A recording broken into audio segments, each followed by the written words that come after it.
आज का हमारा अध्याय है माता का अंचल, जो शिव पूजन सहाय जी द्वारा लिखा गया है। यह अध्याय आपकी हिंदी की पाठ्य पुस्तक कृतिका भाग 2 का पहला अध्याय है। इस पाठ में लेखक ने अपने शैशव काल यानी अपने बचपन की क्रियाओं का वर्णन किया है, जिसमें माता पिता का अपने बच्चों के प्रति वात्सल्य दिखाया गया है तथा उस समय के ग्राम्य जीवन तथा इस वर्तमान ग्राम्य जीवन में कितना अंतर आ गया है यह भी दिखाया गया है। लेखक ने स्पष्ट किया है कि शिशु का पिता उसके साथ भले ही अधिक समय बिताता हो, दोनों भले ही एक दूसरे के साथ अत्यधिक स्नेह करते हो, किंतु जब कोई मुसीबत आती है तो बच्चा माँ के आंचल में ही अपने आप को सुरक्षित महसूस करता है। आगे हम पाठ पढ़ते हैं। माता का अंचल, अंचल यानी गोद। ठीक है, अंचल क्या होती है? गोद। यह पाठ किसके द्वारा लिखा गया है? शिव पूजन सहाय के द्वारा लिखा गया है। इस पढ़ते हैं। जहाँ लड़कों का संग तहाँ बाजे मृदंग, जहाँ बूढ़ों का संग तहाँ खर्चे का तंग। मृदंग, मृदंग क्या होता है? एक प्रकार का वाद्य यंत्र होता है। ठीक है, तो लेखक कहता है कि जहाँ, बचपन की बात बताते हुए कहता है कि जहाँ बच्चे एक साथ होते हैं वहाँ बहुत आनंद महसूस होता है, और जहाँ बूढ़ों का संग, जहाँ बड़े बूढ़े बैठते हैं वहाँ सिर्फ खर्चे और तंगी के बारे में बातें होती रहती हैं। हमारे पिता तड़के उठकर, तड़के मतलब सुबह सुबह उठकर, ठीक है, भोर या सवेरा तड़के को कहते हैं। हमारे पिता सुबह उठकर निबट नहाकर पूजा करने बैठ जाते थे। मतलब सुबह सुबह नहाकर जो उनकी दैनिक दिनचर्या थी वो करने में जुट जाते थे। हम बचपन से ही उनके अंग लग गए थे। ठीक है, हम बचपन से ही उनके साथ साथ रहते थे। माता से केवल दूध पीने तक का नाता था, और माता के पास कब आते थे? जब उनको दूध पीना होता था। इसलिए पिता के साथ ही हम भी बाहर की बैठक में ही सोया करते थे। इसलिए जो बाहर बैठक होती है उसी में लेखक अपने पिता के साथ सोया करता था। ठीक है, वह अपने साथ ही हमें भी उठाते और साथ ही नहला धुलाकर पूजा पर बिठा लेते। उसके पिता उसको साथ ही उठाते और जो दैनिक दिनचर्या खुद करते थे वो हर रोज़ लेखक से भी करवाते थे। ठीक है, लेखक के पिता धार्मिक प्रवृत्ति के व्यक्ति थे और वो चाहते थे कि लेखक भी धार्मिक ही बने। इसलिए जो हर रोज़ पूजा पाठ करते थे उसमें लेखक को वो शामिल किया करते थे। आगे है, हम बबूत का तिलक देने के लिए उनको दिक्क करने लगते थे। ठीक है, दिक्क करना क्या होता है? परेशान करना। दिक्क करना, परेशान करना। हम बबूत का तिलक, बबूत जो माथे पर टिक्का निकालते हैं उसको बोला जाता है, राख की तरह होती है। तो राख का तिलक लगाने के लिए पिताजी को परेशान करने लगते थे।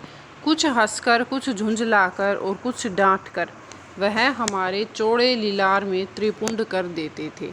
ठीक है, लीलार क्या होता है? ललाट या मस्तक। ललाट या मस्तक। तो वो कभी झुंझला कर करते, कभी हंसकर करते, तो कभी डांट कर उनके चौड़े माथे पर त्रिपुंड बना देते थे। त्रिपुंड होता है एक प्रकार का तिलक, ठीक है, जिसमें 3 तिरछी रेखाएं लगाई जाती हैं। आगे हैं, हमारे लीलार में बबूत खूब खुलती थी, सिर में लंबी लंबी जटाएं थी, बबूत रमाने से हम खासे बम भोला बन जाते थे। लेखक कहता है कि हमारे माथे पर बबूत बहुत सुंदर लगती थी, मेरे सिर पर लंबी लंबी जटाएं थी और बबूत लगाने के बाद हम बिल्कुल बम भोला जैसे लगते थे। ठीक है, यानी शिव जी की तरह दिखते थे। पिताजी हमें बड़े प्यार से भोलानाथ कहकर पुकारा करते। तो उसके लेखक के इस रूप को देखकर बड़ी बड़ी जटाएं और माथे पर भभूत का टिक्का, ऐसे मतलब ऐसे रूप को देखकर उसके पिताजी उसे प्यार से भोलानाथ कहकर पुकारते थे। पर असल में हमारा नाम था तारकेश्वर नाथ। ठीक है, तो लेखक का असली नाम क्या था? तारकेश्वर नाथ। और उसके पिताजी उसे प्यार से क्या बुलाते थे? भोलानाथ। हम भी उनको बाबूजी कहकर पुकारा करते और माता को मैया। जब बाबूजी रामायण का पाठ करते तब हम उनकी बगल में बैठे बैठे आईने में अपना मुंह निहारा करते थे। ठीक है, जब पिताजी रामायण का पाठ करते थे तो वो साथ में बैठे बैठे अलग से क्रियाएं कुछ कुछ करते रहते थे। ठीक है, जैसे आईने में अपना मुंह निहारना। जब वह हमारी ओर देखते तब हम कुछ लजाकर मतलब शर्मा कर और मुस्कुराकर आईना नीचे रख देते थे। जब पिताजी उसकी तरफ देखते तो वो शर्मा जाता और उस आईने को एक तरफ रख देता था। वह भी मुस्कुरा पड़ते थे। यह देखकर उसके पिताजी भी मुस्कुरा देते। पूजा पाठ कर चुकने के बाद वह राम राम लिखने लगते। क्या? पूजा पाठ खत्म करने के बाद वो राम राम लिखते थे अपनी एक रामनामा बही पर। ठीक है, हजार राम राम लिखकर वह उसे पाठ करने की पोथी के साथ बांध कर रख देते। तो लेखक के पिता कितनी बार रामनामा बही पर राम नाम लिखते थे? 1000 बार। ठीक है, आगे है फिर 500 बार कागज के छोटे छोटे टुकड़ों पर राम नाम लिखकर आटे की गोलियों में लपेटते और उन गोलियों को लेकर गंगा जी की ओर चल पड़ते। गंगा नदी की तरफ। ठीक है, क्या करते थे? 500 बार कागज के छोटे छोटे टुकड़ों पर राम नाम लिखकर और आटे की गोलियों में उनको लपेट लेते थे और उन गोलियों को लेकर गंगा नदी की तरफ चल पड़ते थे। उस समय भी हम उनके कंधे पर विराजमान रहते। उनके पिताजी जब गंगा नदी पर जाते तो लेखक उनके कंधे पर बैठकर उनके साथ जाता था। जब वह गंगा में एक एक आटे की गोलियां फेंककर मछलियों को खिलाने लगते तब भी हम उनके कंधे पर ही बैठे बैठे हंसा करते थे। ठीक है, उन गोलियों का वो क्या करते थे? मछलियों को खिलाते थे। जब वह मछलियों को चारा देकर घर की ओर लौटने लगते तब बीच रास्ते में झुके हुए पेड़ों की डालों पर हमें बिठाकर झूला झुलाते थे। रास्ते में लेखक के पिता लेखक को पेड़ की डाल पर बैठाकर झुलाते थे। कभी कभी बाबूजी हमसे कुश्ती भी लड़ते। ठीक है, कभी कभी दोनों के बीच कुश्ती का खेल होता। वह शिथिल होकर हमारे बल को बढ़ावा देते। जानबूझकर उनके पिताजी कमज़ोर पड़ जाते और उनको बढ़ावा देते थे। ठीक है, उनके खेल को कि तुम तो हमसे भी ज़्यादा ताकतवर हो, और हम उनको पछाड़ देते थे और लेखक अपने पिता को हरा देता था। यानी पिताजी जानबूझकर हार जाते थे। यह उतान पड़ जाते और हम उनकी छाती पर चढ़ जाते। उतान क्या होता है? पीठ के बल लेटना। ठीक है, पिताजी पीठ के बल लेट जाते और उनकी छाती पर चढ़ जाते थे। जब हम उनकी लंबी लंबी मूछें उखाड़ने लगते तब वह हंसते हंसते हमारे हाथों को मूछों से छुड़ाकर उन्हें चूम लेते थे। फिर हमसे खट्टा मीठा चूमा मांगते। तब का दाढ़ी या मूछ हमारे कोमल गालों पर गड़ा देते थे। हम झुंझलाकर फिर उनकी मूछें नोचने लग जाते थे। इस पर वह बनावटी रोने लगते और हम अलग खड़े खड़े खिलखिलाकर हंसने लग जाते थे। ठीक है, तो यहाँ लेखक और लेखक के पिता की कुछ क्रियाओं का वर्णन किया गया है। ठीक है, उनके साथ हंसते हंसते जब हम घर आते तब उनके साथ ही हम भी चौके पर खाने बैठते थे। जब लेखक और लेखक के पिता घर पहुंचते तो लेखक के पिता के साथ ही लेखक चौके पर, ठीक है, खाने के लिए बैठ जाते थे। वह हमें अपने ही हाथ से फूल के एक कटोरे में, फूल एक मिश्र धातु होती है, ठीक है, तो उस धातु के कटोरे में गोरस, गोरस गाय का दूध और भात सान कर खिलाते थे। भात मतलब चावल, और सान कर उनको मिलाकर खिलाते थे।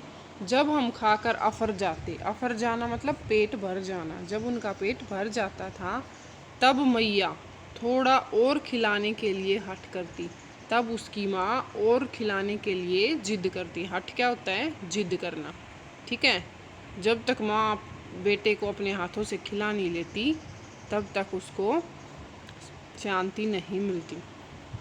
वह बाबूजी से कहने लगती, कौन? लेखक की माँ लेखक के पिता से कहती कि आप तो 4-4 दाने के कोर बच्चे के मुंह में देते जाते हैं। कोर मतलब निवाला, टुकड़े। आप तो 4-4 दाने के यानी छोटे छोटे कोर बच्चे के मुंह में डाल रहे हैं। इससे वह थोड़ा खाने पर ही समझ लेता है कि हम बहुत खा गए हैं। जब छोटे छोटे निवाले बच्चों के मुंह में देते हैं तो बच्चा समझ लेता है कि मैंने तो बहुत खा लिया है, और वो बीच में ही उठ जाता है। आप खिलाने का ढंग नहीं जानते, ठीक है। उसकी माँ उसके पापा से कह रही है कि आपको बच्चों को खिलाने का तरीका नहीं पता है। बच्चे को भर मुंह कोर खिलाना चाहिए, ठीक है। बच्चे को बड़े बड़े कोर खिलाने चाहिए। जब खाएगा बड़े बड़े कोर तब पाएगा दुनिया में ठोर। ठोर मतलब स्थान, ठीक है। ठोर क्या होता है? जगह या स्थान। तो लेखक की माँ कहती है कि अब बचपन से ही जब ये बड़े बड़े कोर खाएगा, बड़े बड़े निवाले खाएगा, ज़्यादा खाना खाएगा, तभी दुनिया में वो अपना स्थान या अपनी जगह बना पाएगा। देखिए मैं खिलाती हूँ, मर्दुए क्या जाने कि बच्चों को कैसे खिलाना चाहिए। मर्दुए मतलब मर्द लोग या आदमी। उसकी माँ कहती है कि आदमी क्या जाने कि बच्चों को कैसे खिलाया जाता है, यह तो सिर्फ उसकी माँ ही जानती है। और महतारी के हाथ से खाने पर बच्चों का पेट भी भरता है। महतारी यानी माता, ठीक है। और माँ के हाथ से जब बच्चे खाना खाते हैं तो बच्चों का पेट भी भर जाता है। यह कह वह थाली में दही भात शांति और अलग अलग तोता, मैना, कबूतर, हंस, मोर आदि के बनावटी नाम से कोर बनाकर यह कहते हुए खिलाती जाती कि जल्दी खा लो नहीं तो उड़ जाएंगी, ठीक है। कैसे खिलाती थी कि एक बार तोता के नाम का निवाला खिला दिया कि तोता आ गया है, तुम खा लो नहीं तो उड़ जाएगा। ऐसे ही मैना, कबूतर, हंस, मोर आदि के बनावटी नाम से कोर बना बना के, निवाले बना बना के उनको खिलाती जाती थी, ठीक है। पर हमें उन्हें इतनी जल्दी उड़ा जाते थे कि उड़ने का मौका ही नहीं मिलता था। मतलब लेखक के बहुत, जब भी माँ उसको निवाला खिलाती थी लेखक खा लेता था। उनको मैना, कबूतर, हंस जो उसकी माँ उड़ाती थी उनको उड़ने का मौका नहीं देता था, ठीक है। उस सारे खाने को वह खा जाता था। जब हम सब बनावटी चिड़ियों को चट कर जाते थे तब बाबूजी कहने लगते, अच्छा अब तुम राजा हो, जाओ खेलो, ठीक है। जब उसकी माँ बनावटी इन चीज़ों के नाम से उनको खाना खिला देती थी और लेखक खा लेता था, तब उनके पिताजी उनसे कहते, बाबूजी कहते कि अच्छा अब तुम राजा हो। राजा हो मतलब अब तुम अच्छे बच्चे हो गए हो, जाओ बाहर खेलो। बस हम उठकर उछलने कूदने लगते थे। फिर रस्सी में बंधा हुआ काठ का घोड़ा लेकर नंग दड़ंग बाहर गली में निकल जाते थे। फिर बाबूजी के कहते ही वो उठकर उछलने कूदने लग जाते और रस्सी में बंधा हुआ एक लकड़ी का घोड़ा लेकर बाहर गली में खेलने के लिए निकल जाते थे। जब कभी मैया हमें अचानक पकड़ पाती तब हमारे लाख छटपटाने पर भी एक चुल्लू कड़वा तेल हमारे सिर पर डाल ही देती थी। कड़वा तेल किसको कहते हैं? सरसों के तेल को, ठीक है। कि अचानक मैया मुझे पकड़ती और मैं लाख छटपटाता मतलब छूटने की कोशिश करता, लेकिन वो छोड़ती नहीं थी और सरसों का तेल मेरे सिर पर डालकर ही छोड़ती थी। हम रोने लगते और बाबूजी उस समय पर बिगड़ खड़े होते। जब माँ उसके सिर पर तेल लगाती तो लेखक रोने लग जाता और लेखक को रोता हुआ देखकर उसके पिताजी गुस्सा करते, पर वह हमारे सिर में तेल बोतकर हमें उबटकर ही छोड़ती थी। लेकिन माँ सिर में तेल लगाकर ही हमें छोड़ती थी, उससे पहले नहीं छोड़ती थी। फिर हमारी नाभि और लीलार में काजल की बिंदी लगाकर चोटी गूंथती और उसमें फूलदार लट्टू बांधकर रंगीन कुर्ता टोपी पहना देती थी। हम खासे कन्हैया बनकर बाबूजी की गोद में सिसकते सिसकते बाहर आते थे। उसके बाद क्या करती थी, लीलार मतलब माथे पर और नाभि पर काजल का एक टिक्का लगा देती और बड़े बड़े बाल थे लेखक के, उनकी चोटी गूंथ देती थी और उनमें रिबन बांध देती थी, ठीक है, और रंगीन कुर्ता टोपी पहना देती थी। हम खासे कन्हैया बनकर बाबूजी की और उनको तैयार करके क्या बना देती थी, कन्हैया की तरह बना देती थी। और उसके बाद बाबूजी की गोद में बैठकर वो सिसकते सिसकते, सिसकना मतलब रोना, रोते हुए बाहर निकल आता था। हम उन खेल के साथियों को देखते ही सिसकना भूलकर बाबूजी की गोद से उतर पड़ते और अपने हमजोलियों के दल में मिलकर तमाशे करने लग जाते। हमजोली मतलब जो उसके साथ खेलने वाले बच्चे थे उसकी उम्र के, उनको कहा गया है। और दल मतलब झुंड या समूह। मतलब पिता जब माता उनको नहाकर बाहर नहाती थी, मतलब नहलाती थी, तब वो पिताजी की गोद में बैठकर रोना शुरू कर देता था। लेकिन पिताजी जब बाहर उसको लेकर आते और बच्चों को खेलता देखते तो लेखक सिसकना भूल जाता है, मतलब बच्चों के खेल में लीन हो जाता है और वो पहले वाली बात को भूल जाता है। फिर उनके साथ खेलना शुरू कर देता है और अनेक प्रकार के तमाशे करने लग जाते हैं। तमाशे भी ऐसे वैसे नहीं, तरह तरह के नाटक करते थे वो। चबूतरे का एक कोना ही नाटक घर बनता था। घर के बाहर जो चबूतरा होता है, खुली जगह होती है, उसके एक कोने को ही वो नाटक का घर बना लेते थे। बाबूजी जिस छोटी चौकी पर बैठकर नहाते थे वही रंगमंच बनती, ठीक है। उसके पिताजी जिस चौकी पर नहाते थे वही उनका स्टेज बन जाता था, रंगमंच। उसी पर सरकंडे के खंभों पर कागज का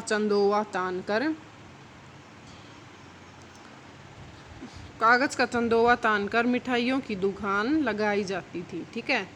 तो उसी पर सरकंडे के खंभों का, जो सरकंडे होते हैं उसकी लकड़ियों को लगाकर और कागज़ का पर्दा तानकर मिठाइयों की दुकान लगाई जाती थी। चंदोवा क्या होता है, पर्दा या शामियाना बोलते हैं जिसको। उसमें चिलम के खोंचे पर कपड़े के थालों में डेले के लड्डू, पत्तों की पूरी कचौरियाँ, गीली मिट्टी की जलेबियाँ, फूटे घड़े के टुकड़ों के बताशे आदि मिठाइयाँ सजाई जाती थी। क्या खेल खेलते थे उसमें, चिलम के खोंचे, ठीक है। जो चिलम का ऊपरी हिस्सा होता है उस पर कपड़े के थालों में ढेले के लड्डू, ठीक है, ढेले मिट्टी के लड्डू तथा पत्तों की, पेड़ के जो पत्ते होते हैं पीपल के, उनकी पूरी और कचौरियाँ बना लेते थे और गीली मिट्टी की जलेबियाँ बना लेते थे और फूटे गड़े के जो टुकड़े थे उनके बताशे बना लेते थे। तो ये सारी मिठाइयाँ वो वहाँ पर सजा लेते थे। ठीकरों के बटखरे और जस्ते के छोटे छोटे टुकड़ों के पैसे बनाते। ठीकरे जो छोटी छोटी ठेकर वगैरह होती है, छोटे छोटे टुकड़े होते हैं, उनके वो क्या करते थे, पैसे बनाते थे।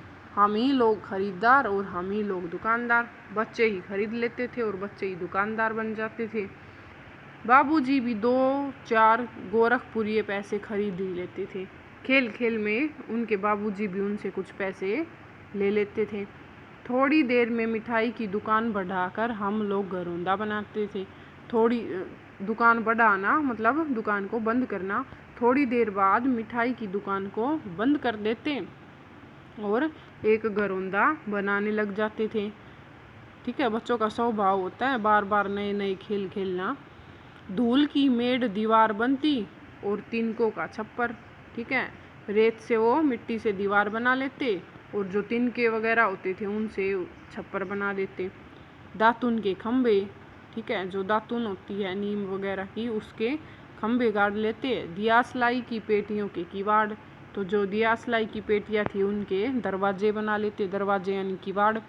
घड़े के मुँह हंडे की चूल्हा चक्की, दिए की कढ़ाई और बाबूजी की पूजा वाली आचमनी कलछी बनती थी। ठीक है, पूजा वाली आचमनी, पूजा करने के लिए जिसका प्रयोग किया जाता है वो चम्मच की तरह होती है, तो वो कलछी बनती थी उनकी।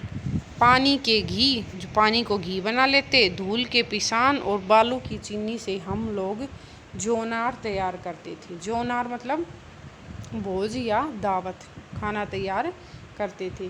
हम ही लोग जोनार करते और हम ही लोगों की जोनार बैठती थी। खुद ही खाना बनाते और खुद ही जीमने के लिए या खाने के लिए बैठ जाते थे। जब पंगत बैठ जाती थी, पंगत यानी पंक्ति, एक पंक्ति में ज़्यादा लोग बैठ जाना, जैसे शादी वगैरह में होता है, उसको क्या बोलते हैं, पंगत। जब पंगत बैठ जाती थी तब बाबूजी भी धीरे से आकर पांत के अंत में जीमने के लिए बैठ जाते थे। जब बाबूजी उन बच्चों को बैठा हुआ देखते थे तो उनके साथ खेलने के बहाने से पिताजी भी आखिर में आकर बैठ जाते। उनको बैठते देखते ही हम लोग हंसकर और घरौंदा बिगाड़ कर भाग चलते थे। जब बच्चे देखते कि पिताजी आ गए हैं और यहाँ पर बैठ गए हैं तो बच्चे अपने घरौंदा बिगाड़ देते और वहाँ से भाग जाते। वह भी हंसते हंसते लोटपोट हो जाते और कहने लगते, फिर कब भोज होगा भोलानाथ। तो पिताजी भी उनके साथ हंसने लग जाते और पूछते कि अगली बार फिर से कब भोज होगा भोलानाथ, अगली बार कब दावत दोगे, हमें कब खाना खिलाओगे भोलानाथ। अपने खेल में बाबूजी को देखते ही वो भाग जाते थे। क्यों भाग जाते थे? क्योंकि प्राय छोटे बच्चे अपनी उम्र के बच्चों के साथ खेलना पसंद करते हैं। जब कोई बड़ा उनके काम के बीच में हस्तक्षेप करता है तो वो ज़्यादातर बच्चों को पसंद नहीं होता है। इसी कारण वो पिताजी को अपने खेल में शामिल होता देख वहाँ से भाग जाते थे।